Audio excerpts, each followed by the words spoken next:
कंजूस मनुष्य कधीही देवलोकामध्ये जाऊ शकत नाही. मूर्ख मनुष्य कधीही दानाची प्रशंसा करू शकत नाही.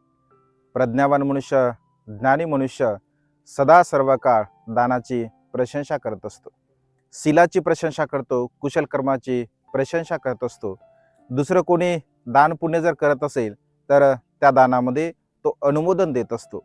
परिणामतः तो मनुष्य सुखाच्या अवस्थेला प्राप्त होत असतो. परंतु अज्ञानी मनुष्य, मूर्ख मनुष्य दानाची कधीही प्रशंसा करू शकत नाही आणि दान जर कोणी देत असेल तर त्या दानामध्ये तो सहभागी सुद्धा होत नाही. त्या दानाचं अनुमोदन सुद्धा तो करू शकत नाही. परिणामतः तो दुःखाला प्राप्त होत असतो आणि त्यामुळे सदा सर्व काळ दानाची प्रशंसा करणारा मनुष्य आणि दान देणारा मनुष्य सुगतीला प्राप्त होत असतो.